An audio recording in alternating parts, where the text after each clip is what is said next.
yang telah melimpahkan rahmat dan karunia-Nya kepada kita bersama, sehingga kita hadir bersama-sama di kelas ini dalam rangka menyebarkan pemahaman dan penerapan pengalaman budaya positif.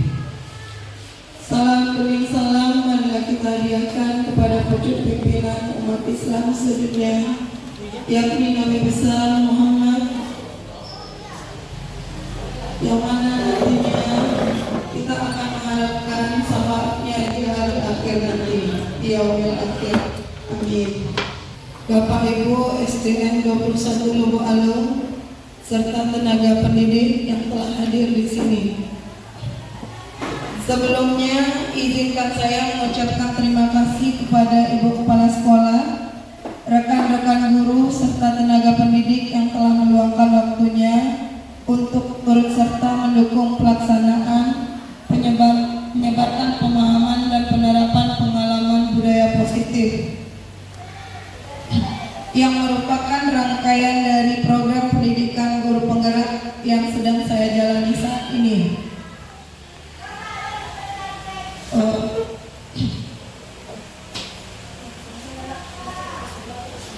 Dilihat dari di depan, di sini adalah tugas saya memaparkan bagaimana menyebarkan pemahaman dan penerapan pengalaman budaya positif bagi murid kita.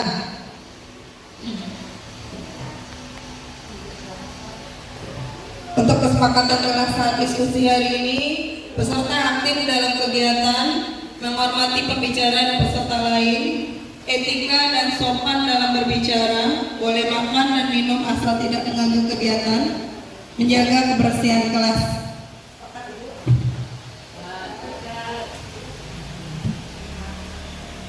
Nah, coba lihat di depan ya Bapak Ibu, senyum selama 30 detik dengan teman sebelah. Coba Ibu Bapak lakukan.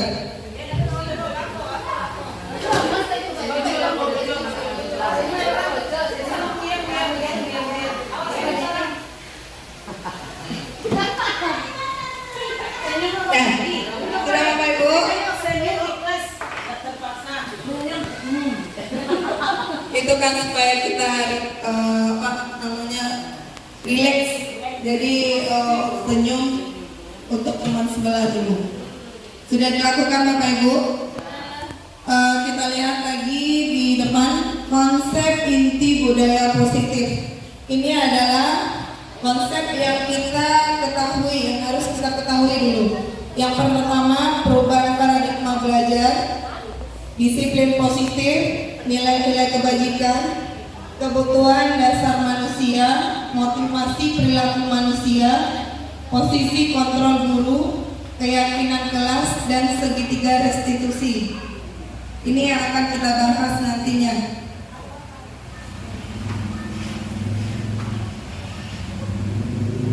Pembelajaran dengan paradigma baru. Pembelajaran dengan paradigma baru ini merupakan pembelajaran yang dirancang berdasarkan prinsip pembelajaran berdiferensiasi, sehingga para peserta didik belajar sesuai kebutuhannya, berdasarkan tahap perkembangan sesuai teori psikologi modern untuk mewujudkan profil pelajar Pancasila.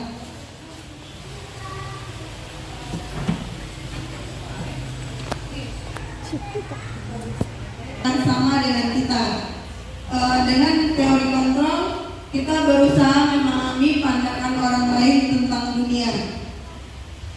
Yang keempat, perilaku buruk dilihat sebagai suatu kesalahan. Kalau kita lihat di teori kontrolnya, semua perilaku memiliki tujuan. Lanjut, orang lain bisa mengontrol saya, sedangkan di teori kontrol hanya Anda yang bisa mengontrol diri Anda sendiri.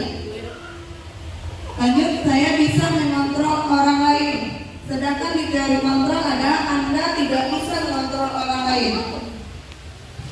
Pemaksaan ada pada saat wujudan gagal. Di teori kontrolnya, kolaborasi dan konsensus menciptakan pilihan-pilihan baru. Lanjut, yang terakhir, model berpikir menang atau kalah. Di teori kontrol, model berpikir menang-menang. Jadi berbeda ya Bapak Ibu stimulus respon dengan teori kontrolnya.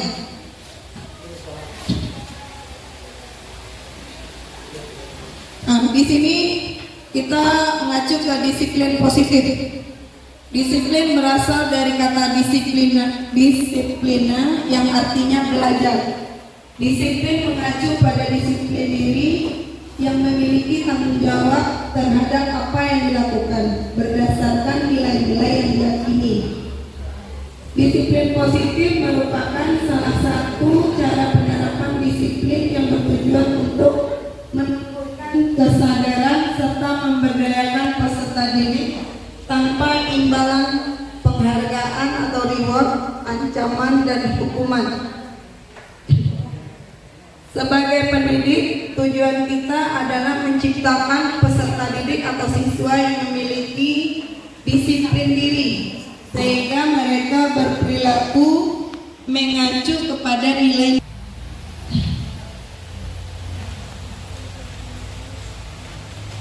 Nah, di sini nampak sama Bapak Ibu nilai-nilai kebajikan tadi. Nilai-nilai kebajikan, nilai yang disepakati bersama lepas dari suku bangsa, agama, bahasa maupun latar belakangnya. Di sini contoh nilai kebajikan itu dari profil pelajar Pancasila yang telah kita ketahui ya Bapak Ibu, beriman dan bertakwa pada Tuhan Yang Maha Esa, berakhlak mulia, berkebinekaan global, gotong royong, mandiri, kreatif dan bernalar kritis. Sedangkan yang nilai kebajikan lainnya adalah toleransi, rasa hormat, integritas, mandiri, menghargai, antusias, empati, keingintahuan, kreativitas, kerjasama, percaya diri dan komitmen. Dan yang selanjutnya dalam keterampilan hidup itu dapat dipercaya, lurus hati, pendengaran yang aktif, tidak merendahkan orang lain, dan memberikan yang terbaik dari diri. Itu ya Bapak Ibu nilai-nilai kebajikan yang tadi yang kita apakan.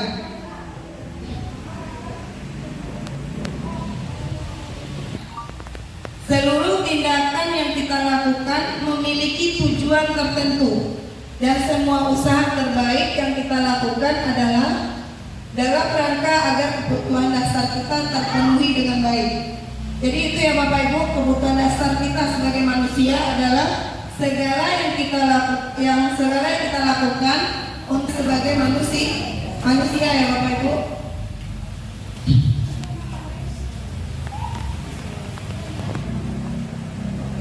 Nah, ini 5 kebutuhan dasar manusia. 5 kebutuhan dasar manusia. Yang pertama adalah bertahan hidup. Bertahan hidup itu contohnya makanan, pakaian, tempat tinggal, keamanan, kesehatan. Itu dia yang termasuk dengan kebutuhan dasar manusia yang bertahan hidup. Yang kedua, kasih sayang dan rasa diterima. Itu rasa diterima, dipedulikan, berbagi, kerjasama, menjadi bagian dalam kelompok. Itu dia yang mencakup kasih sayang dan rasa diterima. Yang ketiga adalah penguasaan. Harga diri, contohnya Bapak Ibu, harga diri, keinginan untuk dianggap, memimpin, berprestasi, diakui dan didengar. Yang keempat itu adalah kebutuhan dasar manusia. Yang keempat, kebebasan. Kebebasan ini contohnya mandiri, memiliki pilihan, mencoba hal yang baru, mampu mengendalikan arah dirinya. Dan yang kelima adalah kesenangan, bermain, humor, antusiasme, tertawa. Itu yang kita butuhkan dalam kehidupan ini, yang kita butuhkan sebagai 5 kebutuhan dasar manusia. Yang 5 ini Bapak Ibu, bertahan hidup, kasih sayang dan rasa diterima, penguasaan, kebebasan dan kesenangan.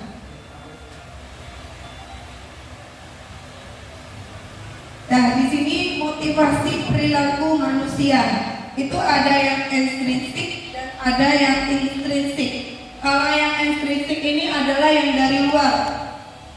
Kalau yang intrinsik yang dari dalam. Jadi kalau yang dari luar yaitu adalah motivasi perilaku manusia ini untuk menghindari ketidaknyamanan atau hukuman. Yang kedua, untuk mendapatkan imbalan atau penghargaan dari orang lain. Itu kadang motivasi kita yang kita lakukan. Itu yang dari luar. Kalau yang dari dalamnya adalah untuk menjadi orang yang mereka inginkan dan menghargai diri sendiri dan nilai-nilai yang mereka percaya. Kalau yang konsekuensi itu adalah terencana atau disepakati sesuai peraturan. Murid tetap dibuat tidak nyaman. Sikap guru selalu memonitor murid. Itu yang disebut dengan konsekuensi. Yang restitusi yang terakhir, proses menciptakan kondisi bagi murid untuk memperbaiki kesalahannya. Proses kolaboratif yang mengajarkan murid untuk mencari solusinya sendiri. Jadi berbeda ya Bapak Ibu, hukuman, konsekuensi, dan restitusi. Nanti kemana kita mengarahkannya anak-anak kita, apakah ke hukuman, konsekuensi, maupun restitusi.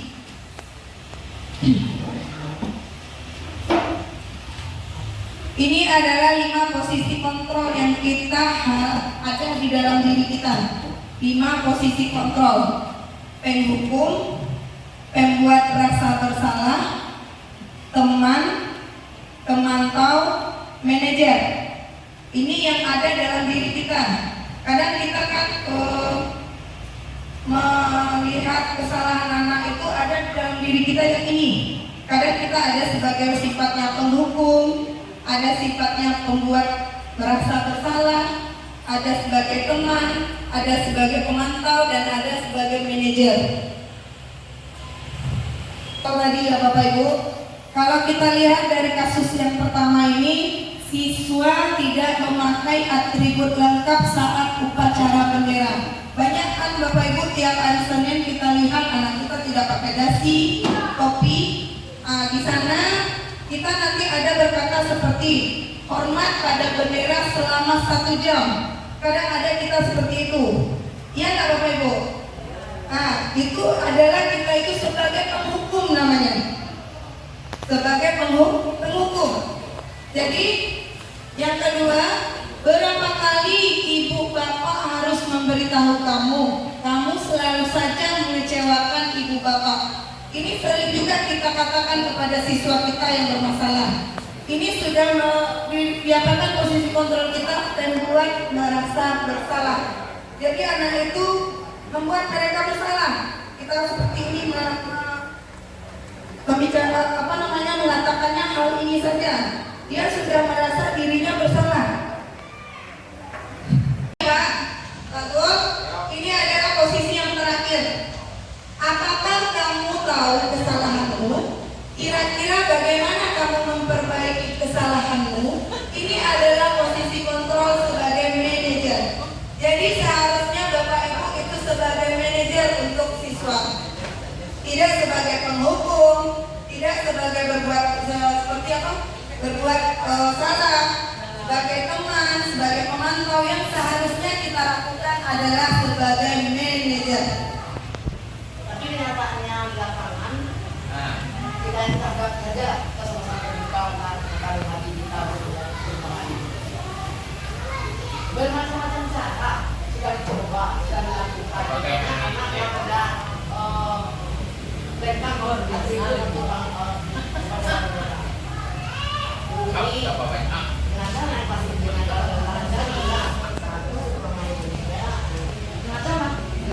ternyata yang berbeda itu dua orangnya. Berarti jawab ya Bu ya. Ya, terkadang kita kan memanggil anak itu hanya besok bawa ya, besok beli ya, kan itu saja. Sekarang coba Bu Yen bawa anak itu, tanya dengan dia apa alasannya tinggal topi dan dasinya. Lalu nanti jawabannya, mau kamu melakukan seperti itu, ini nanti ada contohnya. pakai segitiga restitusi namanya, memecahkan masalah anak yang bermasalah. Jadi nanti pas ini pas rendah yang ada beda ya. Bikin makan habis bu, lo bikin nama tidak seduk pilih lo.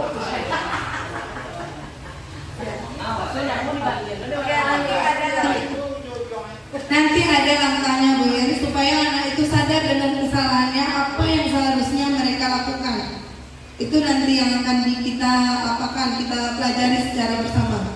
Kadang kita kan cuma menganggap anak itu, kenapa kamu seperti ini, besok jangan lagi seperti ini, besok ibu tidak mau melihat kamu seperti ini. Kan seperti itu terus yang kita katakan kepada anak. Iya nggak Bapak Ibu? Tapi yang kelas rendah itu umumnya karena mereka jujur, polos gitu kan. Mereka itu tidak merasa bersalah. Kenapa memang adanya seperti itu?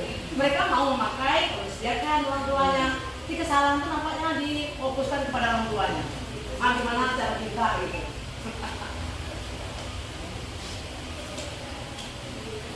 Nah, kita lanjut ya Bapak Ibu. Ini adalah kontrolnya. Posisi kontrol apakah aku kalau kita berbicara seperti ini? Ayolah lakukan demi Bapak Ibu ya. Sebagai teman ya, bagus Bu ya. Sebagai teman itu ya. Ayolah lakukan demi Ibu. Akan itu. Jadi kita yang kita pakai itu posisi kontrolnya sebagai teman. Kita lihat lagi yang kedua.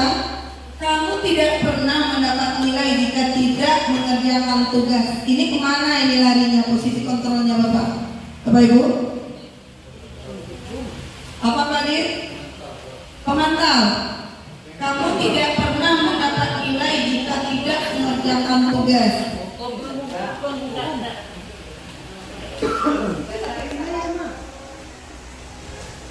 Mana Bapak Ibu? Coba dilihat. Kamu tidak pernah mendapat nilai mengerjakan tugas. Nanti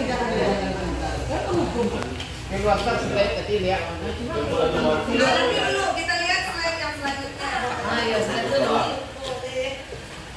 Ini yang ketiga ini ya Bapak Ibu, kasus yang ketiga ini yang kata-kata yang kita keluarkan.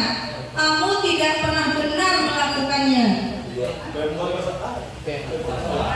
Pembuat merasa bersalah ya, betul Pak Rozi. Ini adalah posisi kontrol yang kita pakai kalau kita berkata seperti ini. Coba kita lihat lagi, ada lagi nggak Bapak Ibu? Saya kecewa sekali dengan kamu. Mana laginya Bapak Ibu?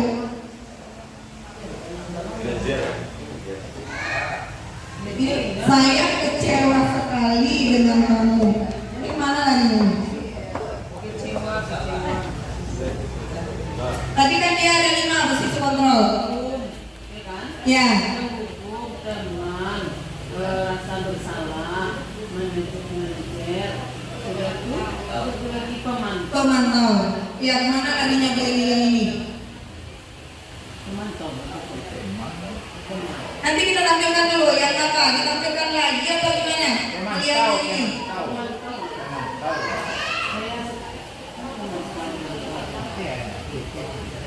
Nah, kalau kita lihat yang ini, apa rencanamu untuk menyelesaikan masalah ini? Ini masuk mana Bapak Ibu? Ya bagus, manajer. Ini dia. Dan apa rencanamu untuk menyelesaikan masalah ini? Berarti kita kan itu sebagai manajer kita itu. Perlu diliput. Anak ini apa tahu dia bagaimana cara menyelesaikan masalah yang telah dia perbuat? Itu dia. Posisi kontrol yang kita hadapi selama ini ke anak, bicara kita itu kemana dia larinya. Nah ini lagi keyakinan kelas. Keyakinan kelas ini biasanya kita pakai di awal pembelajaran baru. Di awal kita masuk ke kesepakatannya. Ya, yang keyakinan kelas ini beda nanti Bu, kesepakatan kelas. Kalau kesepakatan kelas itu apa yang akan kita lakukan selama pembelajaran. Kalau keyakinan kelas ini anak nanti dibuatnya ini Bu, banyak nanti yang akan dibuat. Nanti yang kita ambil cuma beberapa saja. Nanti Keyakinan kelas, mengapa keyakinan kelas? Mengapa bukan peraturan kelas? Kan itu, Bapak Ibu. Kalau sepakatan kelas, apa kesepakatan kita di saat kita belajar nantinya? Kan berbeda lagi. Kalau yang ini keyakinan kelas ini menurut nilai-nilai kebajikan tadi. Kita apakan ke nilai-nilai kebajikan. Segitiga restitusi ini adalah suatu proses dialog yang dijalankan oleh guru agar dapat menghasilkan murid yang mandiri dan bertanggung jawab. Ini yang dapat kita hasilkan nanti kalau di dalam segitiga restitusi ini. Pertama, tahapannya adalah menstabilkan identitasnya.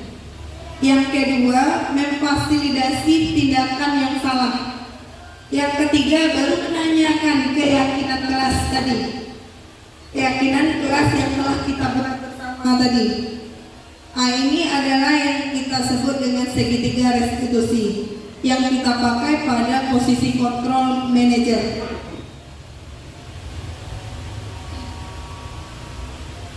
Yang menstabilkan identitas itu apa? Di sini Bapak Ibu, berdasarkan prinsip membuat kesalahan adalah bagian dari proses pembelajaran. Seperti ini kata-kata kita Bapak Ibu, berbuat salah itu wajar. Tidak ada manusia yang sempurna. Ibu bapak juga pernah melakukan itu. Ibu bapak tidak mau mencari siapa yang salah, tapi ibu bapak ingin mencari solusi dari permasalahan ini. Kamu berhak merasa begitu. Inilah kata-kata yang pertama kita lontarkan pada menstabilkan identitas tadi ke anak yang bermasalah tadi. Yang kedua, tahapannya adalah validasi tindakan yang salah. Kata-kata yang kita sampaikan ke anak, kamu pasti punya alasan mengapa melakukan hal itu. Padahal kamu bisa melakukan yang lebih buruk dari ini ya. Kamu patut bangga karena telah melindungi sesuatu yang penting buatmu. Kamu melakukannya karena mempertahankan sesuatu yang penting bagimu. Ini kata-kata ini sudah masuk ke validasi tindakan yang salah. Tahap yang terakhir adalah menanyakan keyakinan kelas yang telah kita buat sebelumnya. Sebelumnya ya Bapak Ibu yang kita buat tadi yang keyakinan kelas menurut nilai-nilai kebajikan tadi. Ini kata-katanya, apa keyakinan kelas kita? Apa yang telah kita buat Bapak Ibu secara bersama? Nilai-nilai apa yang telah disepakati bersama? Nanti kita sepakati apa nilai-nilainya. Nanti anak tahu, oh itu nanti kita pajang di tiap kelas. Jadi secara bersama tiap kelas itu sama. Jadi nampak keyakinan kelas apa nanti yang akan anak itu lakukan. Seperti apa gambaran sebuah kelas yang ideal menurut kamu? Kamu ingin menjadi orang yang seperti apa? Jadi ini adalah kata yang terakhir menanyakan keyakinan kelas tadi. Ini contoh yang saya buat adalah contoh penerapan segitiga restitusi yang sudah saya cobakan. Ini contohnya seperti ini ya Bapak Ibu.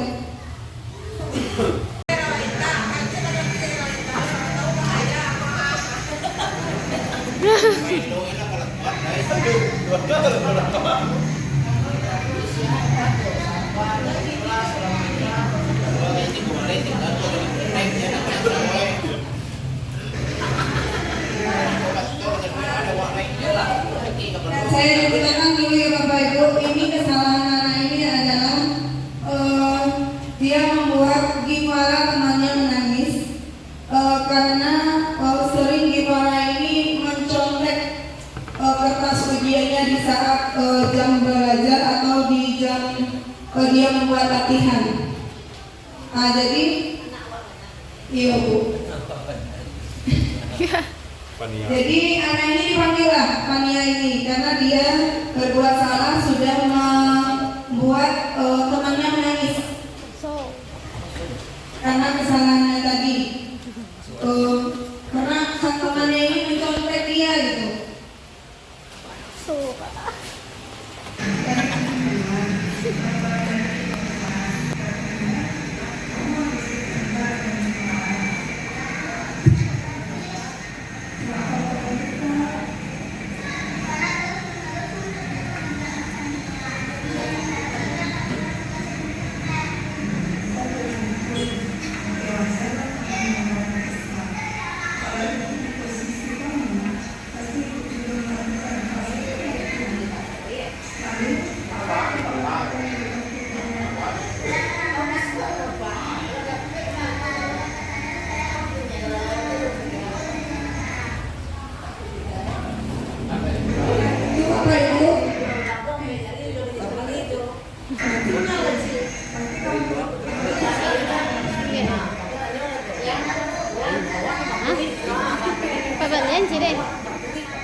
Penampilan Esi Nafsia dalam penyajiannya tentang budaya positif itu sangat bagus sekali, sehingga rekan-rekan kerja dan saya sendiri dalam menyajikan budaya positif ini sangat bagus.